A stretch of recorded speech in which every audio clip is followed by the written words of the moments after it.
peux vous souhaiter la bienvenue ici au Palais Hénin, siège de la ville de Genève, en présence de ma collègue Marie Barbet-Chaput. Donc, avec deux membres de l'exécutif de la ville de Genève pour nous réjouir de ce don magnifique qui est fait à la ville. Vous savez, ma collègue, en charge du département Marie Barbet-Chaput, en charge du département de la sécurité et de l'espace public, des sports, pas oublier les sports. La directrice du musée de graphique, Karine Ayélé, juste derrière vous. La conservatrice en charge du département Europe, Federica Camarozzi, qui sera l'heureuse bénéficiaire dans son secteur de ces magnifiques groupes siciliens. Et bien sûr Carmelo Baccaro, que je connais depuis pas mal d'années. Alors quand j'étais jeune employé directeur adjoint chez Manuel Tornard, Manuel m'a dit « Ah, j'ai un ami, il faut que je te présente ». Alors il a toujours plein d'idées, et il n'arrête jamais. Alors effectivement, Carmelo, il faut de l'énergie pour suivre son rythme. Et déjà à l'époque, il y avait des enjeux très concrets, c'était les locaux, les bureaux. Et donc avec Manuel Tornard, il y avait aussi Thomas Wenger à l'époque, on a appris à se connaître et à s'apprécier. C'est vrai que parfois le rythme est épuisant, mais c'est toujours pour la bonne cause. Et une des choses, il y a plein de choses que j'apprécie chez Carmelo, mais c'est qu'il est passionné de culture. Et il est tellement typique de notre cité genevoise, et je pense que vous l'êtes aussi, c'est-à-dire qu'il est profondément sicilien et profondément genevois. Et c'est vrai qu'à Genève, nous avons beaucoup de personnalités qui sont justement, comme moi aussi d'ailleurs, qui ne sont pas forcément nés à Genève, qui n'ont pas d'histoire familiale à Genève, mais qui deviennent parfois plus genevois et genevoises que les genevois eux-mêmes. Et qui font la richesse de cette cité. Et bien sûr, les Italiens et Italiennes de Genève, c'est quand même un des grands piliers de notre vie collective. De très nombreux Italiens et Italiens qui sont actifs dans la cité, politiquement, économiquement, scientifiquement. On a d'ailleurs eu la soirée Carmelo, c'était un des hôtels des mérites, des personnalités italiennes à Genève qui ont réussi justement scientifiquement, économiquement. Et puis, et d'ailleurs, il y a plein, chaque fois qu'il y a des élections, il y a plein de politiciens et politiciennes qui s'appellent, qui ont un peu de son italien, c'est intéressant. Mais moi, j'avoue, j'avais pas que je sache. Mais quand même, c'est un pays dont on est très très proche et dont on est très fier d'avoir comme voisin. Alors je salue aussi M. Salvatore Pugliese, qui est l'artiste, le fantastique artiste qui crée et fabrique ces poupées. Donc ce qui est génial, c'est que donc on est à la fois artiste et artisan. Vous savez, on n'a pas seulement des idées, on concrétise. Et vous imaginez à quel point c'est un travail d'orfèvre de faire des poupées pareilles, et qui en plus servent, c'est-à-dire c'est pas juste l'objet décoratif, puisque ça fait un théâtre sicilien de marionnettes, le premier opéra del Putti, qui d'ailleurs depuis 2008 est inscrit au patrimoine immatériel de l'humanité par l'UNESCO. Comme chez nous, par exemple, l'Escala. Donc c'est quand même une sélection, ça veut vraiment dire que ça traduit justement cette notion qui n'est pas toujours facile de patrimoine immatériel, c'est-à-dire un patrimoine collectif qui est basé sur un événement, une histoire, une tradition. Et c'est très important de les cultiver au même titre que le patrimoine matériel, comme les bâtiments et les sites archéologiques. Et c'est un des nombreux exemples de l'implication, je dirais, entre l'Italie et Genève. Ces magnifiques poupées vont compléter nos collections et on s'en réjouit. Et vont être utilisées au mieux. J'espère qu'on en sera digne. On fera ça bien. Et ça traduit une volonté plus large de la ville, c'est qu'aujourd'hui, nos collections, parce que nous avons à Genève des collections incroyables dans le musée, et souvent ces collections sont peu vues parce que voilà, un musée ne peut pas montrer toutes ses collections. Donc, le Grand Musée d'Art et d'Histoire, pour lequel le Parlement vient de voter à la quasi-unanimité un crédit, enfin, pour faire le concours d'agrandissement et de restauration, montre aujourd'hui 3% de ces collections. Alors le but n'est pas de montrer. De manière générale, on aimerait que nos collections vivent plus, qu'elles soient plus appréciées par le public au sens large et ne restent pas seulement dans les dépôts pour les scientifiques. Ce n'est pas toujours facile, ça peut être fragile, ça peut être aussi des enjeux de sécurité, mais tout de même, ces collections doivent vivre et que la population et les touristes, bien sûr, puissent s'en rendre compte. Et donc, il y a une approche beaucoup plus interactive dans les musées aujourd'hui. Je ne vais pas faire beaucoup plus long parce que je suis très heureux aujourd'hui de vous accueillir au Palais d'Art. Je précise encore, je pense que certains d'entre vous ont déjà été là. Et le Palais d'Art, c'est bien sûr le siège du conseil administratif, c'est là que nous avons nos séances hebdomadaires, l'étage au-dessus. Mais c'est aussi le lieu où nous accueillons nos invités d'honneur comme aujourd'hui. Et c'était le but de la famille qui a construit, la famille Hénard Fulin, et c'est un lieu où il y avait beaucoup d'activités scientifiques, culturelles. Ils aimaient faire vivre le lieu, qui recevait beaucoup de monde. Aussi la haute diplomatie, parfois publique, parfois secrète. Ils ont aussi négocié à Vienne l'avenir de Genève, qui a rejoint la Suisse en 1815. Et parmi les constructeurs, il y a un homme suisse célèbre qui est le général Dufour, qui était aussi commandant-chef de l'armée suisse. À l'époque, on était à la fois général, ingénieur, architecte, politicien. Et nous avons régulièrement les invités d'honneur ici. Chaque fois que la ville veut honorer quelqu'un, par exemple, Barbé Chapuis a souvent reçu des équipes sportives ici. Par exemple, j'ai entendu récemment un exemple, les joueuses de Servette chinois qui gagnaient la Coupe de Suisse en football féminin, le Genève Servette Hockey Club, et ainsi de suite. Et donc, les 5 magistrats proposent ce palais à des moments importants comme aujourd'hui.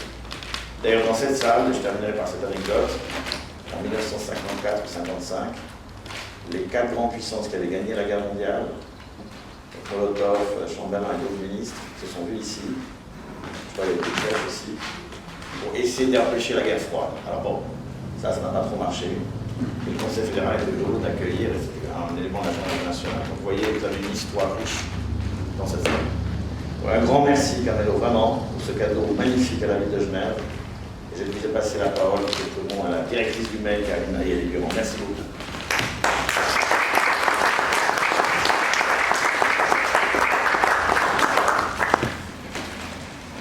Signore et signori, mesdames et messieurs, maestro Pulvirenti, monsieur Vaccaro, c'est un immense plaisir d'être ici aujourd'hui parmi vous. J'aimerais par ces quelques mots, je ne vais pas être long, je vous rassure, j'aimerais par ces quelques mots remercier sincèrement le conseil administratif et notre magistrat, monsieur Sami Kadran, pour la confiance que vous avez accordée au musée d'ethnographie, puisque vous nous donnez le privilège de prendre soin de ce merveilleux ensemble que vous pouvez voir.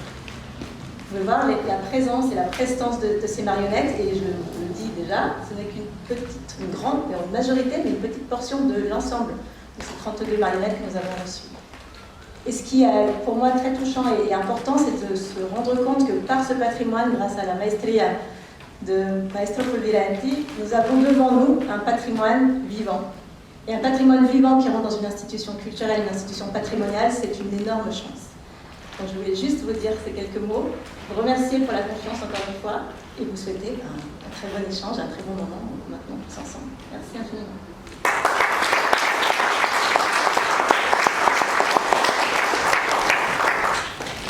J'ai le plaisir de passer la parole à Federica Tavarozzi, qui est donc conservatrice au musée de la fille en charge du département d'Europe.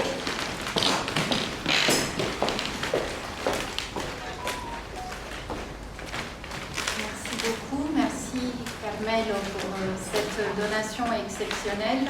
Merci Maestro Pulvirenti pour votre travail si minutieux et moderne et ancien à la fois. Aujourd'hui, surtout en dehors de la Sicile, on croit que les marionnettes sont une affaire d'enfants. On oublie que jusqu'au XIXe siècle, il y avait des théâtres de marionnettes partout en Europe, et que le marionnette avait une fonction sociale très importante. Elle servait de lien entre la culture savante et la culture populaire. Les marionnettes permettaient, par exemple, aux amateurs d'opéra de découvrir en dehors des théâtres où peut-être ils n'avaient pas l'argent pour se rendre en tant que spectateurs, de découvrir les mêmes opéras à côté. Aujourd'hui, en Europe, on ne recense que 2 traditions de marionnettes classiques encore en activité, une à Prague et les marionnettes siciliennes. Dans les marionnettes siciliennes, la tradition de Catane, dont M. Pulvirenti est un des derniers représentants, est très peu représentée dans les musées d'ethnographie en dehors de l'Italie. Et les pièces anciennes ne sont plus exportables. C'est donc une joie extraordinaire de pouvoir accueillir dans nos collections cet ensemble, aussi parce que le fait qu'elles aient été fabriquées par M. Pulvirenti pour nous, à la demande de M. Vaccaro, ça nous permet de les mettre en jeu. Et nous avons envie de proposer à des groupes de marionnettistes de venir les jouer. Parce que quand un objet est en parfait état de fonctionnement, il n'y a rien de mieux que de lui restituer toute la dimension culturelle à laquelle il appartient. Merci beaucoup à vous, M. Vaccaro, pour cette belle donation et à vous, M. Pulvirenti, pour tout le travail que vous avez accompli avec cet ensemble.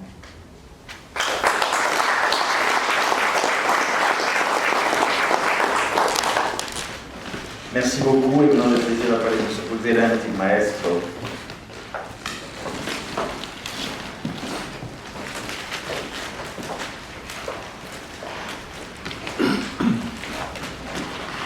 Buongiorno a tutti, io saluto tutti, voi siete presenti, l'amministrazione, il dottore Vaccaro e tutti.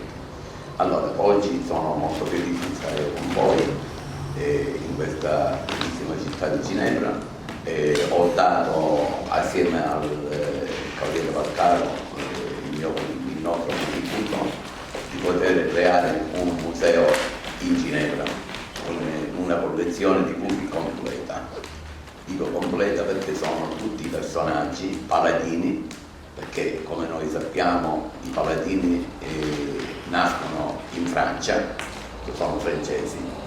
L'imperatore Carlo è re di Francia e imperatore del Sacro Romano Impero, e questi paladini rappresentavano in Sicilia soprattutto le geste cavalleresche come la Chanson de Roland, la pazzia di Orlando, che nel tema la pazzia di Orlando con la bellissima Angelica che ne va pazzo, e poi abbiamo questo paladino che muore a Roncesvalles il 15 agosto del 779. Ora vi faccio vedere.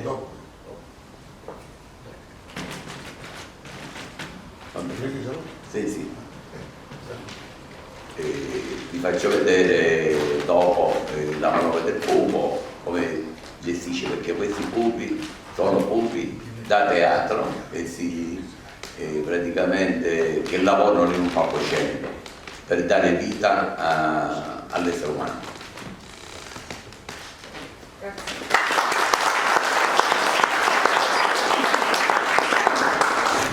Et maintenant notre grand ami Carmelo.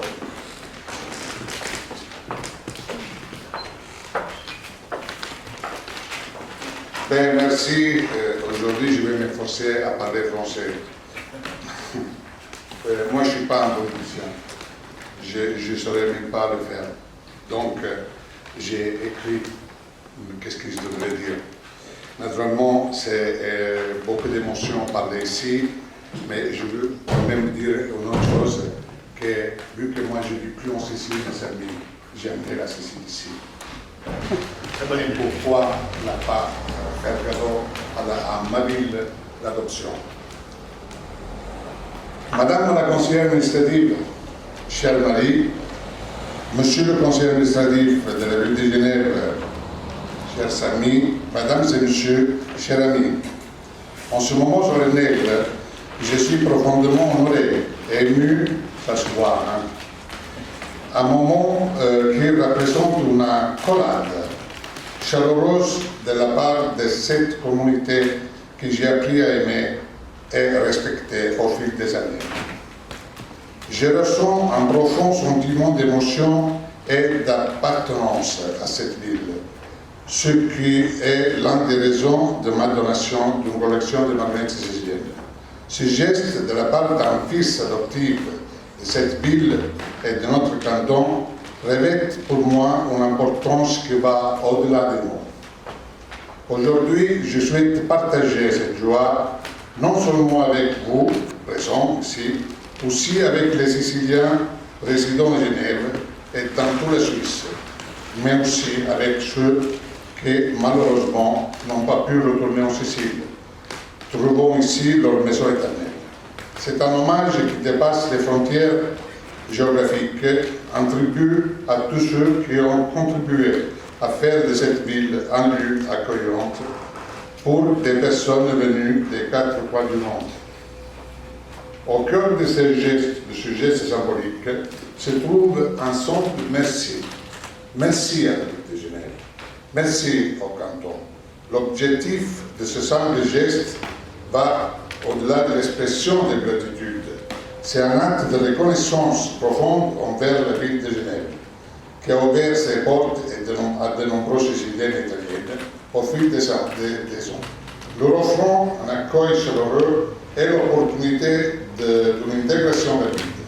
Cette générosité a permis à des familles entières de construire un avenir dans cette terre, contribuant à la diversité et à la richesse culturelle de cette ville cosmopolite. Au plus profond de moi, je ressentis le besoin de manifester ma gratitude à travers ce don, venant de ma chère terre d'origine, la Sicile. L'intention de ces gestes n'est rien d'autre que dire merci à ceux qui ont contribué à renforcer nos racines et promouvoir les valeurs d'honnêteté, de fierté et de dignité, des valeurs que j'ai partagées avec de nombreux concitoyens dans cette terre hospitalière. La collection des poupées siciliennes représente, comme t'a dit Samy, un véritable morceau d'histoire et un patrimoine culturel et matériel de l'humanité reconnu par l'UNESCO. Devant les premiers éléments italiens, d'ailleurs c'était devenant le premier élément italien à obtenir une telle reconnaissance prestigieuse. Genève, avec sa tradition illustre d'ouverture au monde et d'accueil, constitue le cadre idéal pour abriter cette collection extraordinaire. Je tiens à exprimer ma profonde gratitude à la ville de Genève de m'avoir offert l'opportunité de manifester ma reconnaissance envers les Genevois. Ce projet réalisé en étroite collaboration avec le maître Salvatore Pugliese représente un don collectif de tous les Siciliens résidant dans le canton de Genève et célèbre l'une des traditions siciliennes les plus significatives qui ont fait briller la Sicile dans le monde entier et qui laissera une empreinte indélébile, comme on sait, d'ethnographie de Genève. À travers ce projet, la fierté sicilienne se fond harmonieusement avec le sentiment d'appartenance à Genève. Le plus, ce don renforce davantage le lien entre les drapeaux italiens, genevois et suisses. Merci.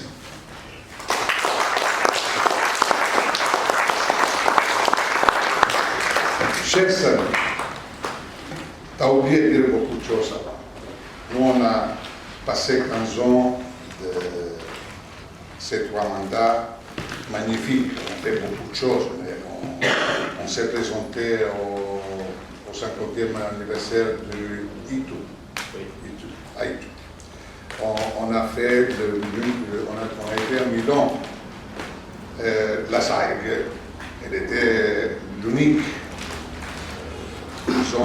regroupement italien être invité à l'Expo de Milan 2015, si je me souviens bien. On a fait un concert à Victoria Hall ensemble. On va faire quelque chose que je vais te présenter dans les prochaines semaines. On a un projet très... Donc, chers amis, je tiens à ce que tu saches que parmi tous les paladins, l'un par son courage, sa sagesse, son honnêteté et sa fidélité, des vertus qui font d'un individu un être extraordinaire. Ce paladin répond au nom d'Orlando Hilaire, célèbre pour avoir sacrifié sa vie pour sauver ses compagnons d'une embuscade insidieuse et mortelle. Après 15 ans de connaissances mutuelles, tu n'as jamais dévié de tes principes. Tu as constamment fait preuve de grande écoute et tu as accompli tes missions avec sagesse exceptionnelle. Avec la fin imminente, moi je pense que tu vas être élu, de ton dernier mandat au sein du conseil administratif de la ville de Genève, je souhaite t'offrir un cadeau personnel, un symbole de ton esprit de paladin, un petit Orlando, en hommage au grand homme que tu es.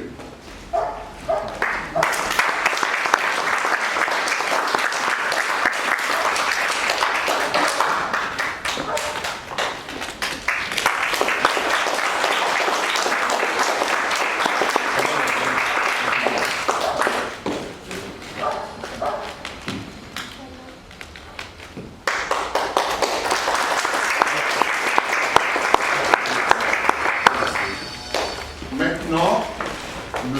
Bouldirenti, il se fait l'honneur de vous montrer, je crois que 5 minutes, peut-être quoi, avec une paladin Orlando,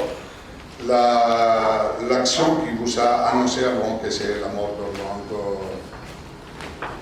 Prego.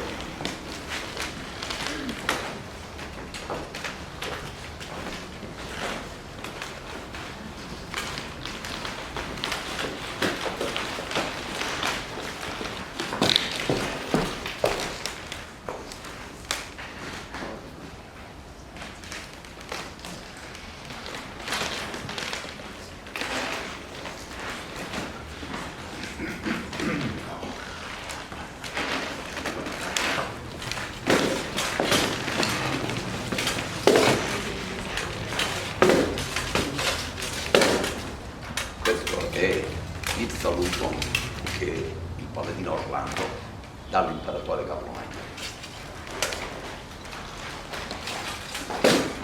Poi ci sono le battaglie, il modo come si esegue il paladino in un combattimento.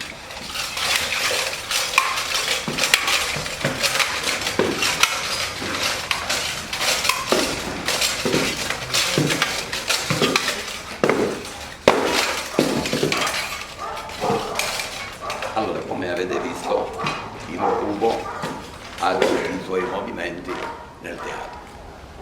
Allora, qua è quando Orlando si trova nella valle di Roncisvalle, la valle che divide la Francia con la Spagna, e Carlomagno combatte 7 anni di guerra contro la Spagna, contro il re Marsilio.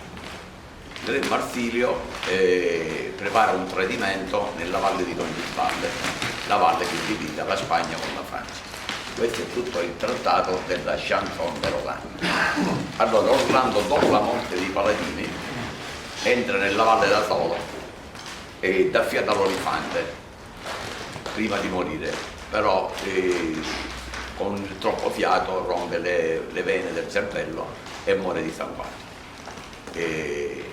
Allora, come se in silenzio alto, pochi momenti fa si sentiva il rumore assordante della battaglia. Ora non si ode più il suonato sinistro e qualcosa dell'altro. Non si ode più nei colpi sugli scudi e sulle corazze, nel tonare dei colpi sugli armi. Fedeli ed infedeli sono caduti affiancandosi, l'ultimo anelito di vita. Lo comprendo, come mai non ho compreso? È solo nella morte di Effredei. Ero nella valle di Moriana quando plateva la Cinzia al fianco e con lei conquistai la Priù e la Bretagna, il Perù e il Moire, Scozia, Irlanda e Galles, la Baviera, la Fiandra, la Bulgaria e la Normandia, Costantinopoli, parte dell'Asia e dell'Africa. All'improvviso un saraceno vuole togliere la spada a Orlando, Orlando lo uccide e dà suono l'olifante. Mentre Orlando, rotto dalle vene arterie, si inginocchia per chiedere perdono al Signore. Dio, perdonami se uccisi sui campi di battaglia, come deve saper uccidere un guerriero. Uccidere per non essere ucciso e qualche volta per salvare gli altri. Oh mio Dio, perdonami. Tu lindana mia quando sei bella e santa, meglio distruggerti, essere preda dei saraceni. Non ti indacchi e non ti spezzi, o tu lindana mia quando sei bella. Tu che nel pomo dorato raccogli le 4 sante legure, un dente di San Pietro, del sangue di San Basilio, dai capelli di San Dionigi e delle vesti di Santa Maria, ti nasconda con il mio volto e non farti cadere preda nelle mani di saraceni. Oh mio Dio, potente e vero, dolce e misericordioso, tu che della morte risuscitasti Lazzaro e che dai leoni hai salvato Dio, perdonami se sono degno del tuo perdono. E Orlando così muore nella valle. Intanto sulla terra di Francia si scatena un furioso temporale. I venti urlano, i tuoni rompono, la grandine cade vista alla pioggia, folgono le saette, da San Michele al Periglio ai Santi, la Bisenzona appazza il Bizzanto, tutta la terra trema terribilmente, tutto è rovinato. A mezzogiorno le tenebre sono profondissime, scotti attratti dalle guizzante saette, lui loro mentre che crolla il mondo. Ognuno dice questa è la fine del secolo nostro, ma loro non sanno il vero. Questo è il pianto della terra di Francia per Orlando che muore a Rogisbande. Era il giorno 15 del mese di agosto del 778, quando il proto Orlando cadde nella terra di Francia per non rialzarsi mai più. Questa fu la fine del cavaliere senza macchia e senza paura.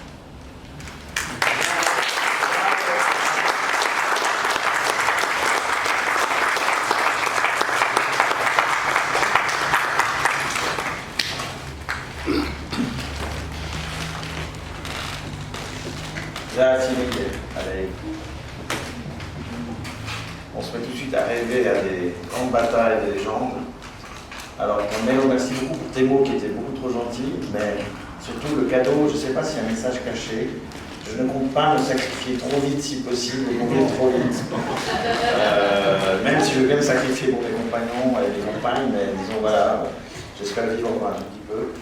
Et puis travailler encore longtemps avec toi et tes amis à la communauté italienne. Donc, encore une fois, un grand merci pour ce don exceptionnel, pour ce patrimoine vivant, comme on dit les deux représentants du MEG. Et c'est le moment de passer à l'apéritif. Je vous offre la ville de Genève dans les salons à côté et trinquer à l'amitié qui nous unit. Merci beaucoup.